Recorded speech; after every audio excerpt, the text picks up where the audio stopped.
माझ्या महाराष्ट्रातील बांधवांनो, भगिनींनो आणि मातांनो, नमस्कार. जय महाराष्ट्र.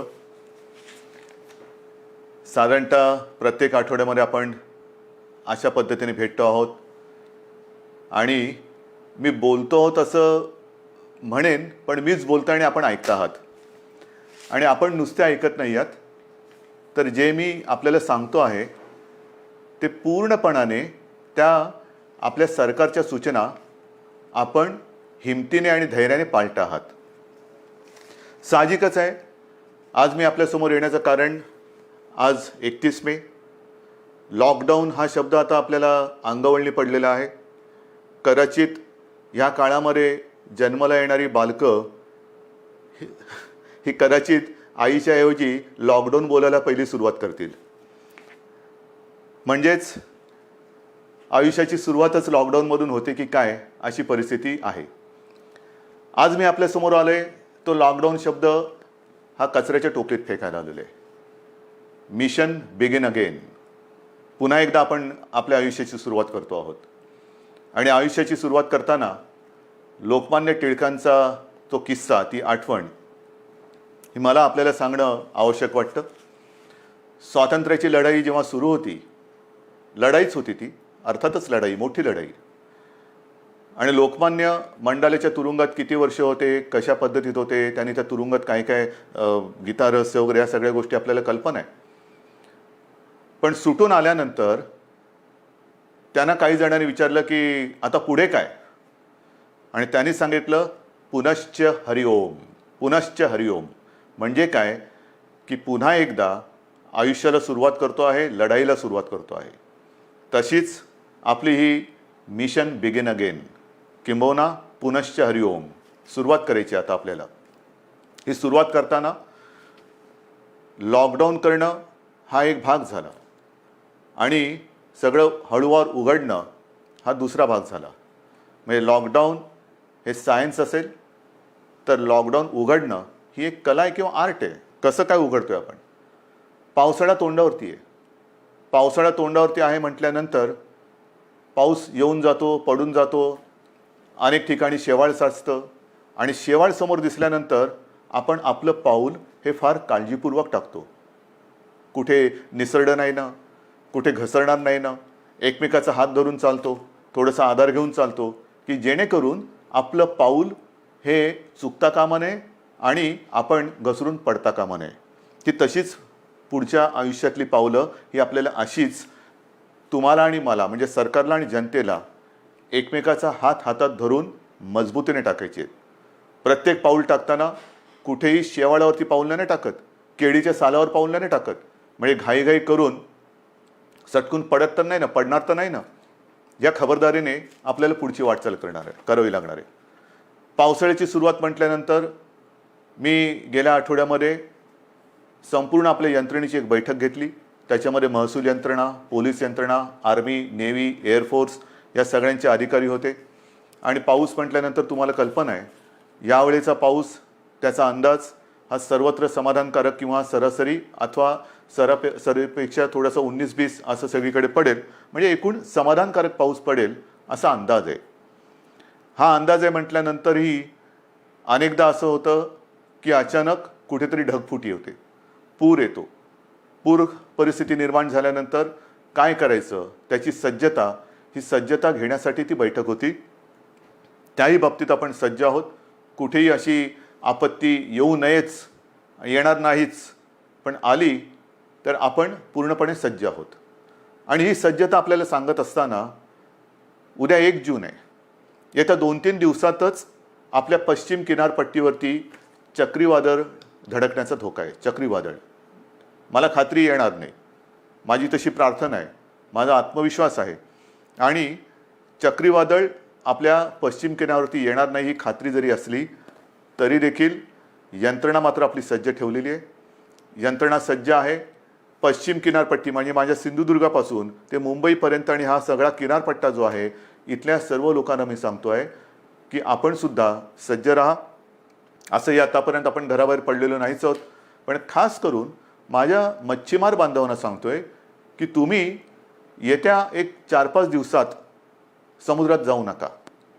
कारण ते वादळ घोंगावत आहे, कुठे जाईल कसं जाईल दिशा अजून ठरलेली नाही आहे.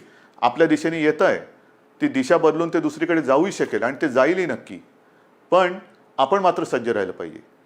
आणि ही खात्री बाळगल्यानंतर, खात्री एक सज्जता आपली घेतल्यानंतर, दाखवल्यानंतर पुनश्च हरिओम म्हणजे काय, कारण केंद्र सरकारने त्यांची सूचनावली दिलेली आहे, काय काय करायचं काय करायचं नाही आणि कुठे कुठे कसं कसं काय काय आहे. पहिल्या प्रथम मी आपल्याला सांगू इच्छितो की कोरोनासोबत जगायला शिका, कोरोनाचा मुकाबला करता करता जगायला शिका. हे आत्तापर्यंत आपल्याला सगळ्यांना सल्ले देण्यात आलेले, सगळ्यांकडनं मी पण ऐकतोय, आपणही ऐकताय. पण हे ऐकताना जे मी यापूर्वी आपल्याला सांगितलेलं आहे की बाहेर पडताना तोंडावरती मास्क हा अनिवार्य आहेच, नक्कीच आहे. तोंडावरती मास्क लावणं अत्यंत अत्यंत गरजेचं आहे. हात सतत धुत राहणं हे फार महत्त्वाचं आहे. उगाच इकडे तिकडे जाताना कारण नसताना कुठेही हात लागला आणि कंटाळा आला म्हणून मास्क काढला आणि तोंडावरती हात फिरवला, डोळ्याला हात लागला, तोंडाला हात लागला, मग 24 तास तुम्ही मास्क लावला आणि 5 सेकंद मास्क काढून तो हात न धुता तुम्ही तोंडाला लावला तर 24 तास मास्क लावण्याचा काही परिणाम होणार नाही. तुम्हाला संसर्गापासून जर का जपायचं असेल तर नुसतं मास्क लावणं नाही, तर कुठेही हात लावल्यानंतर किंबहुना तोंडाला हात लावू नका, चेहऱ्याला हात लावू नका. हा पहिला नियम हा पुढचे काही काळ किंबहुना पुढच्या आयुष्यात आपल्याला अत्यंत काटेकोरपणाने पाळावंच लागणार आहे. बाहेर पडताना सुद्धा आपण टप्प्याटप्प्याने पडतो आहोत. अनेक जणांना घाई झालेली आहे, मला कल्पना आहे. आता काय झालं ना, आता उघडा ना, आता उघडा ना, उघडतो ना, हळूहळू करू ना आपण सगळ्या काही गोष्टी. ह्या सगळ्या गोष्टी इतर देश काय करतायत, काही देशांनी लॉकडाऊन केलाच नव्हता, टाळेबंदी केलीच नव्हती, त्यांची काय स्थिती आहे तेही आपण बघतो आहोत. काही जणांनी लॉकडाऊन केला, तो उठवला, उठवल्यानंतर तिकडे काय परिस्थिती निर्माण झाली तेही आपण बघतो आहोत. कालच मी एक बातमी पाहिली की एका देशाने शाळा सुरू केल्या आणि त्या पुन्हा बंद करावं लागल्या. म्हणजे थोडीशी उघडझाप ही सगळीकडे चाललेली आहे. मला असं वाटतं आपण उघडझाप नाही करायची.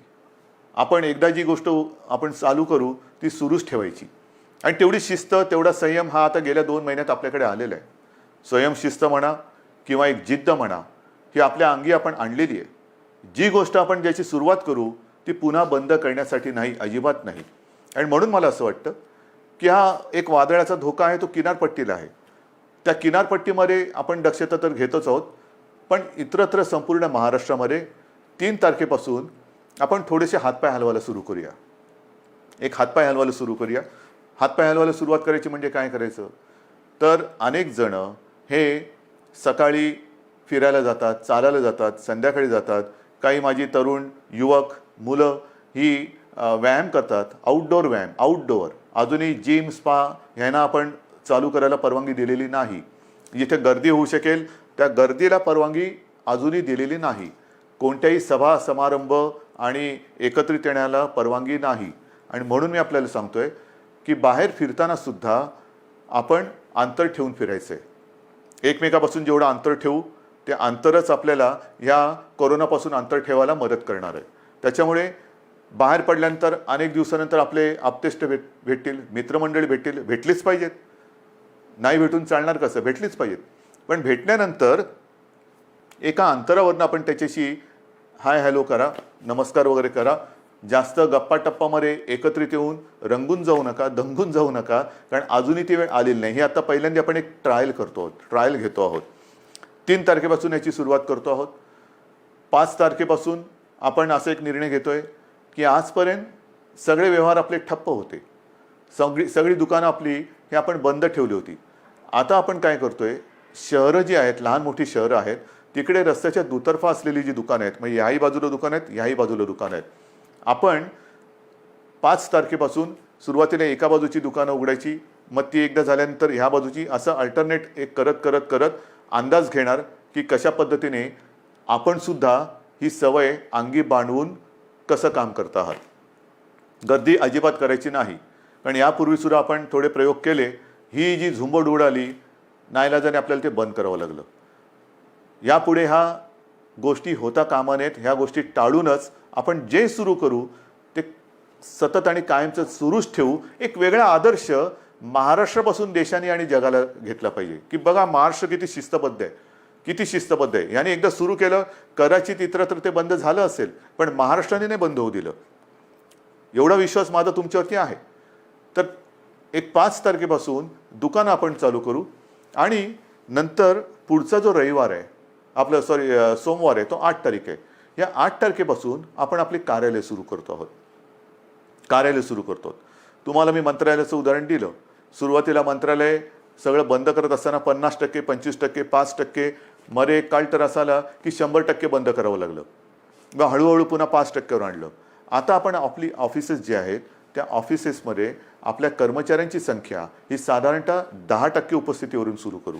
एक 10% उपस्थितीने सुरू करू. त्याला काय आपल्याला अनुभव येतोय? केसेस वाढत आहेत का? कारण आत्ता आपण या काळामध्ये जे सुरू करतो आहोत तो खास करून आपला, मी मागेही आपल्याला सांगितलं होतं, कुठेतरी ज्याला आपण पीक म्हणतो म्हणजे सर्वोच्च बिंदू, त्याच्या एकतर जवळ जातो आहोत किंवा त्याच्यावरती आलेलो आहोत. ज्या केसेस वाढत आहेत, ज्या पद्धतीने त्या वाढलेल्या आहेत त्या बघितल्यानंतर आपण या पीकच्या जवळ किंवा त्या पीकवरती आहोत, म्हणजे त्या टिपेला पोचतो आहोत आपण किंवा पोचलेलो आहोत.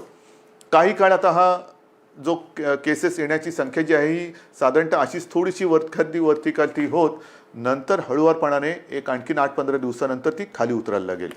ही खाली उतरेल केव्हा उतरेल? जर आपण ही सगळी बंधनं पाळली तर. पुन्हा एकदा मी आपल्याला सांगतो की बाहेर पडताना आवश्यक ज्यांना नाही त्यांनी घराबाहेर पडू नका. विशेषतः जे आपले ज्येष्ठ नागरिक आहेत आणि ज्यांना खास करून मधुमेह, रक्तदाब, इतर काही व्याधी किंवा दुर्दैवाने आजार किंवा काही विकार असतील त्यांनी घराबाहेर पडू नये. कारण हा जो विषाणू आहे तो या पद्धतीच्या ह्या वयोगटाच्या आणि या वर्गातल्या नागरिकांवरती फार घातक परिणाम करतोय. ज्या ज्या काही गोष्टी आपण बघतो आहोत गंभीर म्हणतो त्याच्यामध्ये ह्या वर्गातली लोक म्हणजे ज्याला हाय रिस्क ग्रुप ज्याला म्हणतो आपण त्या वर्गातली लोक किंवा नागरिक हे त्याला जास्त त्याचा प्रादुर्भाव हा अतिशय गंभीरतेने होतोय, घातक ठरतोय तो. म्हणून साधारणतः 55 ते 60च्या वरच्या नागरिकांनी आणि ज्यांना ह्या काही विकार किंवा काही आजार आहेत त्यांनी घराबाहेर पडता कामा नये. हे जरी घरात राहिले तरी मग प्रश्न येतो जे घराबाहेर पडणार आहेत साधारणतः मध्यमवयीन किंवा युवा, त्यांनी घराबाहेर पडल्यानंतर घरात गेल्यानंतर आपल्याला ज्येष्ठ आपले माता पिता आहेत, आई वडील आहेत, आजी आजोबा असतील, आणखीन कोणी ज्येष्ठ आपले नातेवाईक असतील, त्यांना आपल्याकडनं अनावधानाने सुद्धा हा संसर्ग होऊ द्यायचा नाही आहे. त्यानंतर ते घरात राहणार आहेत, आपण घराबाहेर जाणार, फिरणार आणि व्हायरस घेऊन घरात येणार. तर कृपा करून आपल्याकडनं अनावधानाने सुद्धा हा संसर्ग आपल्या वडीलधाऱ्यांना होणार नाही याची काळजी घ्या. घरात आल्याबरोबर आपले कपडे म्हणा किंवा आपण स्वच्छ हातपाय धुवून आंघोळ करून आणि एक अंतर ठेवून त्यांच्यासोबत राहिलं पाहिजे.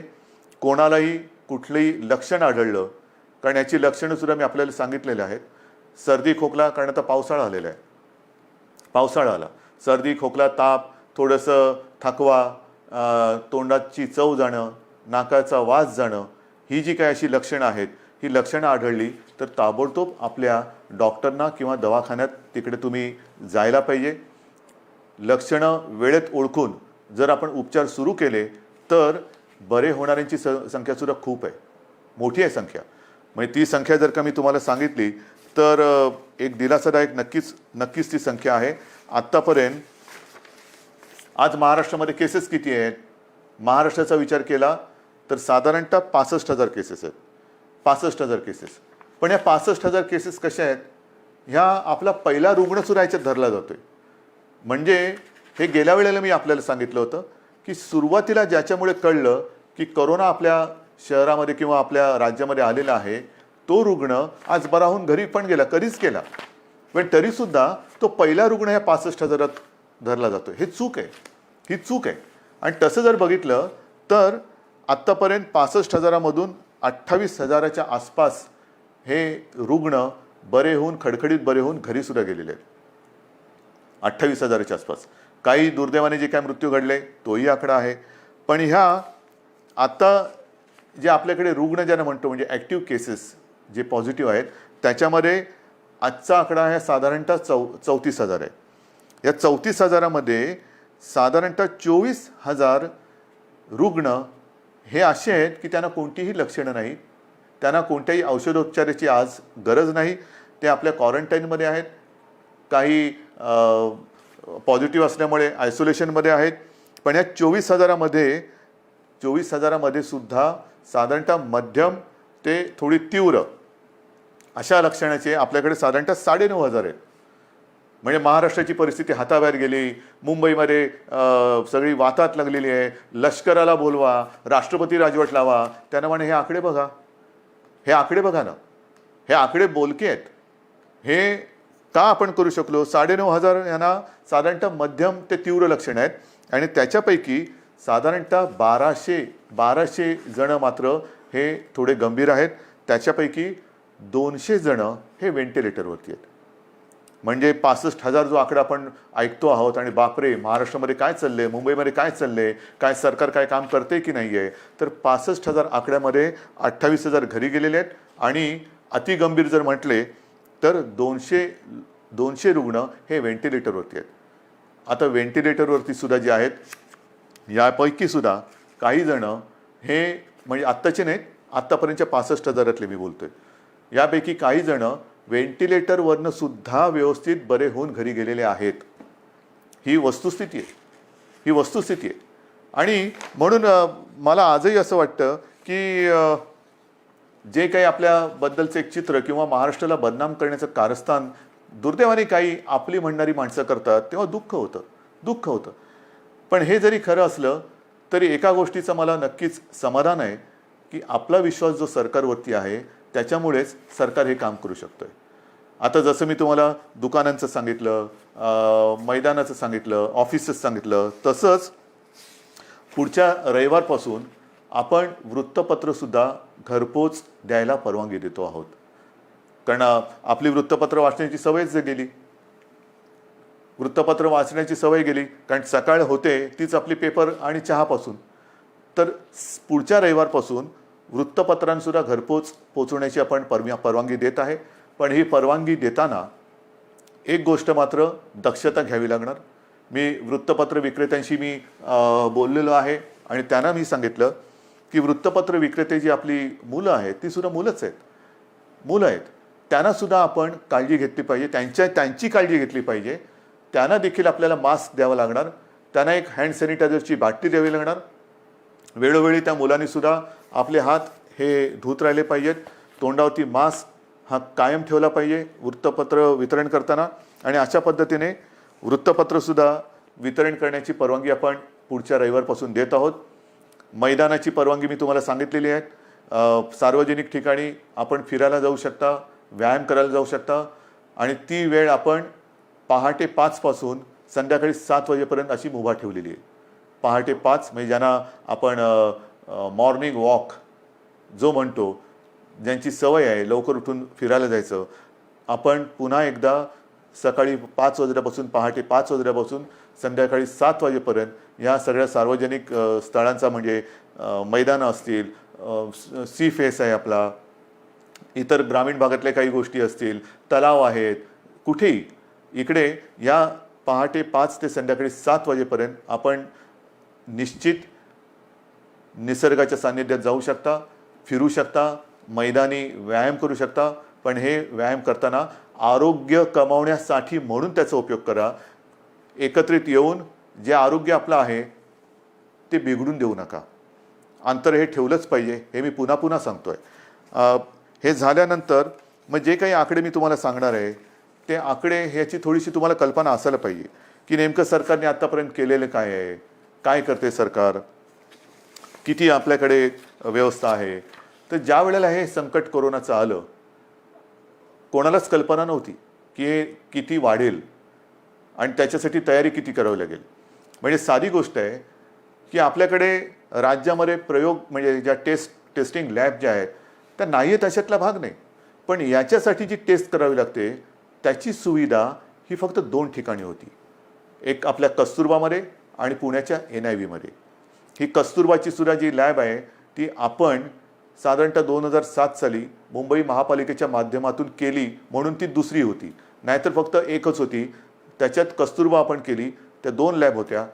आजच्या क्षणाला आपल्या महाराष्ट्र राज्यामध्ये 77 ही चाचणी केंद्र आहेत आणि येत्या 2-4 दिवसात ती 100पर्यंत जातील. म्हणजे 2पासून 77, 77पासून 100. आणि माझा प्रयत्न असा आहे की येत्या पावसाळ्यामध्ये टेस्टची संख्या आणि त्याची उपलब्धता ही आणखीन वाढवण्याची गरज आहे. कारण पाऊस म्हटल्यानंतर भिजणं हे आलंच, सर्दी खोकला शिंकणं, थोडा ताप, फ्लू हा आलाच. आणि तो आल्यानंतर लॅबची संख्या वाढवणं, चाचण्यांची क्षमता वाढवणं आणि त्याचबरोबर ह्या टेस्ट ज्या आहेत, ह्या चाचण्या ज्या आहेत, त्या केंद्र सरकारशी सुद्धा आपण बोलतो आहोत की त्याची जी किंमत आहे, त्याची जी एक किती पैसे त्याला लागतात, ती किंमत ही आपल्याला खाली आणायची, सर्वसामान्यांच्या आवाक्यामध्ये ती आणायची. सरकारकडनं तर आपण मोफत करतोच आहोत, पण ज्याला कोणाला असं वाटलं की मला थोडंसं अस्वस्थ वाटते, मला टेस्ट करून घ्यायची आहे, तर त्यांनी ती टेस्ट करून घेण्यासाठी त्याला त्याच्या गावात, त्याच्या शहरात, त्याच्या घराच्या आजूबाजूला जास्त लांब न जाता कुठे आपण किती प्रमाणात उपलब्ध करून देऊ शकतो ते सुद्धा आपल्याला करायचं आहे. तर ही एक लॅबची संख्या आपण वाढवलेली आहे, आणखीन वाढवतो आहोत. मग अनेकदा अशी तक्रार येते की रुग्णाला बेडच मिळत नाही आहे. दुर्दैवाने थोड्याफार प्रमाणात ही तक्रार खरी आहे आणि ती तक्रार एकसुद्धा असता कामा नये ह्याच्याकडे सरकारचं लक्ष आहे. पण त्याच्याकडे जर का आपण बघितलं तर जे मी आपल्याला सांगितलं की आपल्याकडे ह्या लॅबची संख्या ही 2 होती, 2ची 77 आणि 77ची आता आपण 100 आणि पुढच्या काळात 100हून अधिक करतो. तसं आपल्या राज्यात इन्फेक्शनसाठी जी हॉस्पिटल्स होती ती फक्त 3 होती. आयसोलेशन सुविधा ज्याच्यात असतील अशी 3 होती. आता ती जवळपास 2576, 2500च्या आसपास आपण केलेले आहेत. म्हणजे 3पासून 2500. बेड्स किती होते? बेड्स साधारणतः 400च्या आसपास होते आयसोलेशन. ते आता 2.5 लाखाच्या वर महाराष्ट्रामध्ये झालेले आहेत. महाराष्ट्रात 2.5 लाखाच्या वर. त्याच्यामध्ये साधारणतः 25,000 बेड्स हे ऑक्सिजनची सुविधा देऊ शकतील असे आहेत. कारण आपल्याला मी जे सांगितलं की आत्तापर्यंत जे रुग्ण आपले हॉस्पिटलमध्ये उपचार घेत आहेत त्यांच्यापैकी 200 जण व्हेंटिलेटरवर आहेत. म्हणजे व्हेंटिलेटर फार थोड्या जणांना लागत आहेत, कोणालाही लागूच नाहीत, पण फार थोड्या जणांना लागत आहेत. जास्तीत जास्त रुग्णांना ऑक्सिजन लागतोय. ऑक्सिजनची सुविधा देणारे बेड्स हे आपण मोठ्या प्रमाणावरती तयार केलेले आहेत, आणखीन सुद्धा करतो आहोत. ICU बेड्ससुद्धा सुरुवातीला 250 होते, ते साधारणतः 8,500च्या आसपास आपण नेलेले आहेत. म्हणजे एवढी सुविधा आपण करतो आहोत, एवढी मोठी सुविधा आपण केलेली आहे. मला जी मी तुम्हाला सांगितलं की जम्बो फॅसिलिटी किंवा फील्ड हॉस्पिटल्स मुंबईमध्ये आहे, ठाण्यामध्ये आहे, ज्या ज्या शहरांमध्ये मी सूचना दिल्या आहेत, मग संभाजीनगर असेल, पुणा आहे, आणखीन कुठेही जिथे जिथे फील्ड हॉस्पिटलची आवश्यकता आहे तिथे त्यांना सूचना दिलेल्या आहेत की तुम्ही ते करा. म्हणजे एकेका ठिकाणी आपण 1,000, 2,000च्या बेडची सुविधा करतोय. गोरेगावला तर साधारणतः 3,000 बेडची सुविधा करतोय. इतर देशांनी, इतर राज्यांनी अशी सुविधा किती जणांनी उपलब्ध केली असेल, किती जणांनी संख्या वाढवली असेल, हे आता सगळीकडे स्पष्ट झालेलं असेलच. पण महाराष्ट्राने मात्र गेले 2 महिने उपचाराकडे लक्ष दिलेलं आहे, सुविधांकडे लक्ष दिलेलं आहे. आपण आपला टास्क फोर्स निर्माण केलेला आहे आणि हा टास्क फोर्स अक्षरशः अहोरात्र मेहनत करून, अविश्रांत मेहनत करून साधारणतः गाईडलाईन देतोय. आपलं मोठं जे आव्हान आहे की एकतर हा संसर्ग रोखणं, त्याची तीव्रता कमी करणं आणि मृत्यूदर हा कमीत कमी किंवा 0वरती आणणं. मृत्यूदर हा अजूनही मला खाली आणायचा आहे. आणि तो खाली केव्हा येईल? कारण आजही काही ठिकाणी असं लक्षात येते की जो कोणी रुग्ण आहे तो अगदी शेवटच्या टप्प्यामध्ये हॉस्पिटलमध्ये दाखल होतोय, अगदी शेवटच्या टप्प्यात. म्हणजे मी मागे आपल्याला कदाचित सांगितलं असेल की माझाच एक चांगला कार्यकर्ता, अत्यंत चांगला निष्ठावान कार्यकर्ता शेवटच्या टप्प्यात हा हॉस्पिटलमध्ये गेला, स्वतःहून गेला आणि तपासणी करतानाच तो कोसळला. काहीच करू शकले नाही डॉक्टर. म्हणजे त्याची कदाचित चाचणी पण करता आली नसेल. हे अंगावरती दुखणं काढू नका.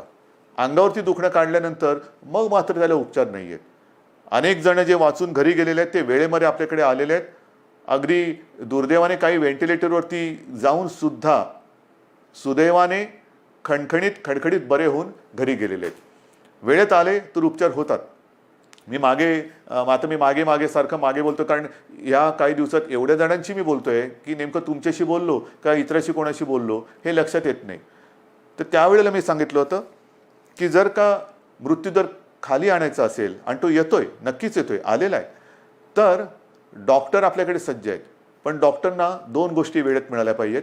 एक म्हणजे औषधं, ती औषधं आपण त्यांना देतो, आणि सगळ्यात महत्त्वाचा भाग म्हणजे पेशंटसुद्धा वेळेमध्ये जर का डॉक्टरांच्या हातात आला तर डॉक्टर, तुम्हाला कल्पना नाही, अक्षरशः एखाद्या योद्ध्याला साजेल असा पराक्रम करतायत.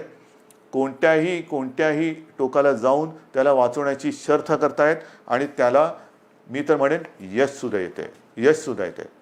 आता ही आरोग्यविषयक तुम्हाला माहिती दिल्यानंतर साधारणतः एक महत्त्वाचा मुद्दा होता, तो म्हणजे इतर राज्यातले मजूर.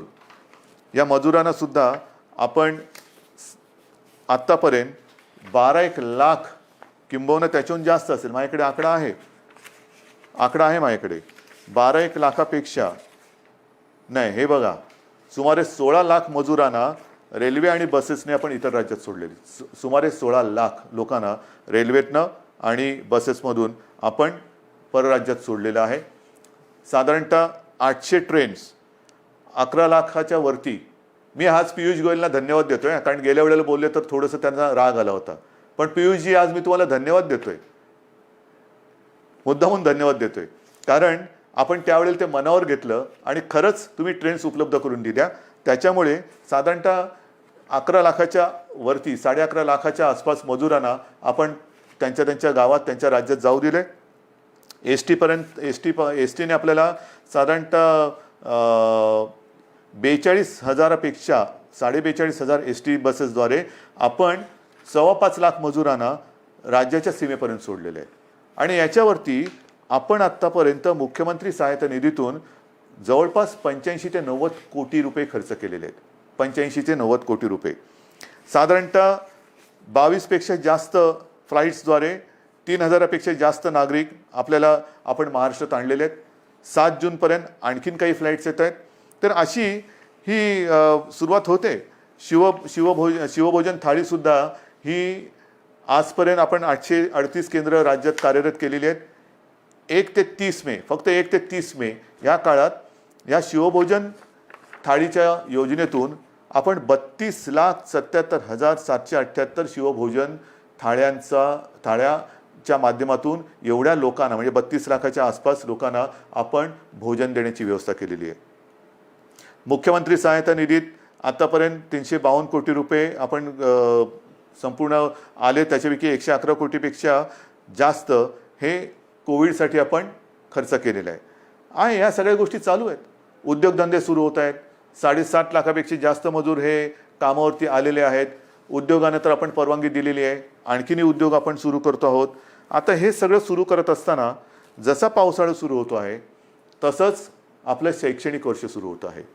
शाळा कशा सुरू करायच्या, कॉलेजेस कशी सुरू करायची, विशेषतः विद्यापीठांच्या परीक्षांचं काय करायचं, अंतिम वर्षाची परीक्षा घ्यायची नाही घ्यायची, कधी घ्यायची, सगळ्याचा विचार सुरू आहे.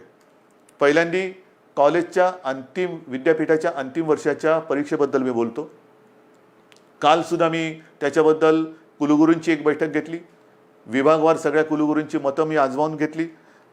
सगळ्यांचं मत एक आहे, परीक्षा घ्यायची असेल तर तातडीने परीक्षा घेण्यासारखी आजची परिस्थिती नाही आहे. कारण ते कुलगुरू जरी असले, मी मुख्यमंत्री जरी असलो, तरी आमच्यातला पालक हा आजही जिवंत आहे. अनेक पालकांची एक चिंता आहे की कोविड सगळीकडे, कारण थोडाफार आता आपल्या राज्यामध्ये सुद्धा तो हळूवार पसरलेला आहे. आटोक्यात तर नक्की आणू आपण, पण तो पसरत असताना आमच्या मुलांना आम्ही परीक्षेला पाठवावं का? काही लाख विद्यार्थी हे परीक्षेसाठी एकत्र येणार, किती अंतर ठेवणार, पेपर कसे वाटणार, पेपर तपासणार कसे, मग काय करायचं?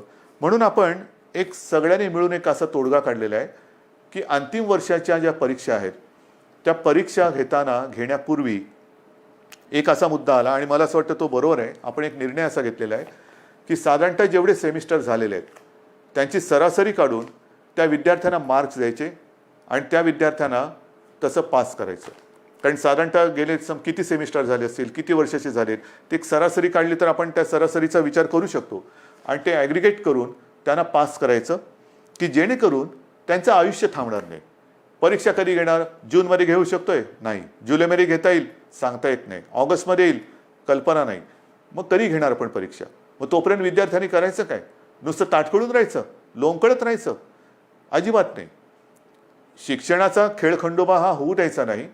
ज्या मुलांनी अंतिम परीक्षेपर्यंत आपला अभ्यासक्रम पूर्ण केलेला आहे, केवळ आत्ता परीक्षा घेऊ शकत नाही म्हणून त्या कॉलेजच्या उंबरठ्यावरती त्यांनी जर का त्यांना अडून ठेवलं तर तो उंबरठा पार करून ते आपल्या जगामध्ये प्रवेश कधी करणार? ते पाऊल कधी टाकणार?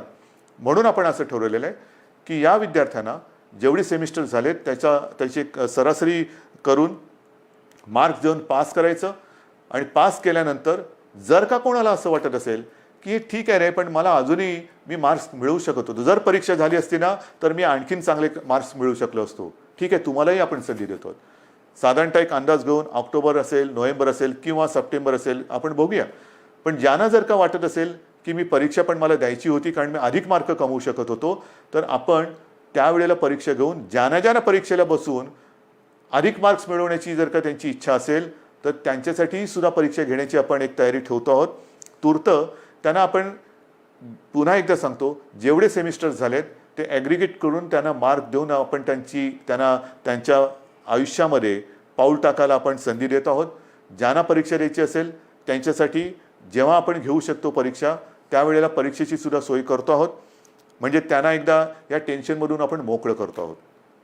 मग राहता राहिला प्रश्न, अंतिम परीक्षा तुम्ही निर्णय दिलात, पहिलं वर्ष सुरू कसं करणार? पहिलं वर्ष सुरू करणार, पहिली कशी सुरू करणार? विद्यापीठ झालं, शाळेतल्या पहिलीची सुरुवात कशी करणार? कारण शैक्षणिक वर्ष सुरू होते. आज सुद्धा जसं कॉलेजच्या विद्यार्थ्यांचा जसा प्रश्न आहे, शाळेच्या विद्यार्थ्यांचा प्रश्न आहे. शाळा आपण सुरू करायच्या का? काही ठिकाणी तर शाळा आपल्याला नाईलाज म्हणून क्वारंटाईनसाठी वापरावं लागल्यात. त्या करता येतील, त्या सगळे ते क्वारंटाईनमधली व्यवस्था दुसरीकडे करून निर्जंतुकीकरण करून पुन्हा एकदा शाळा सुरू करू शकतो आपण. पण ह्या जर का शाळा सुरू केल्या तर मी सुरुवातीला जे आपल्याला सांगितलं, काही देशांमध्ये सुरू केलेल्या शाळा ह्या बंद कराव्या लागल्या. मला आता काही बंद नाही करायचे. आणि त्याच्यासाठी जसं मी आता लॉकडाऊन शब्द बाजूला ठेवून मिशन बिगिन अगेन किंवा पुनश्च हरिओम म्हणतो आहे, तसं शाळा कधी सुरू होणार पेक्षा शिक्षण कसं सुरू करायचं. शाळा हे एक माध्यम आहे. शाळेत सगळे विद्यार्थी येतात, शिक्षक त्यांच्या समोर असतात. आज देखील ग्रामीण भागामध्ये आपल्याला ऑनलाईन शिक्षण याची सुविधा आपण देऊ शकत नाही आहोत. मग काही जणांनी आजच दुपारी मी मोठ्या शिक्षण तज्ज्ञांची एक बैठक घेतली. अनेक जणांनी हे सगळे पर्याय सांगितले की आमच्याकडे शाळा सुरू करू शकतो कारण ग्रामीण भागामध्ये आम्ही हे करू शकतो. काही जणांनी सांगितलं शाळेमध्ये सुद्धा एक दिवसाआड शाळा सुरू करायची का? काही जणांनी सांगितलं आम्ही ऑनलाईन शिक्षण तर आधी सुरू केलेलंच आहे. मी त्यांना असंच म्हटलं की शाळा सुरू करण्यापेक्षा शिक्षण सुरू करायचं आहे. जर आपल्याला ग्रीन झोनमध्ये किंवा जिथे प्रादुर्भाव नसेल, अत्यंत सुरक्षित सगळं अंतर वगैरे ठेवून ग्रामीण भागात शाळा सुरू करू शकत असू, तिकडे पूर्ण खबरदारी घेऊन आपण शाळा सुरू करू शकतो का? ही शक्यता मला काही दिवसात सांगा. शहरांमध्ये ऑनलाईन शिक्षण हे कसं सुरू करायचं त्याच्यावरती आपण विचार सुरू केलेला आहे. ऑनलाईनमध्ये मग काही मोबाईल कंपन्यांशी आपण बोलू की काही डेटा तुम्ही कसा देऊ शकता आम्हाला, TV द्वारे कसं आपण देऊ शकतो, रेडिओच्या माध्यमातून कसं करू शकतो, ई लर्निंग म्हणजे SD कार्ड देऊन आपण कसं सुरू करू शकतो, लॅपटॉप किंवा टॅब, ज्यांच्याकडे लॅपटॉप आहेत त्यांच्याकडे टॅब आहेत, ज्यांच्याकडे काही फोन आहेत त्याच्यात SD कार्ड टाकून ई लर्निंगद्वारे सुरू करू शकतो का? आठवड्यातून शाळेमध्ये किती दिवस येऊ शकतो? शाळेचं निर्जंतुकीकरण वगैरे ती जबाबदारी सरकारची, त्याच्यात तुम्ही काळजी करू नका. स्वच्छता राखणे ही जबाबदारी सरकारची.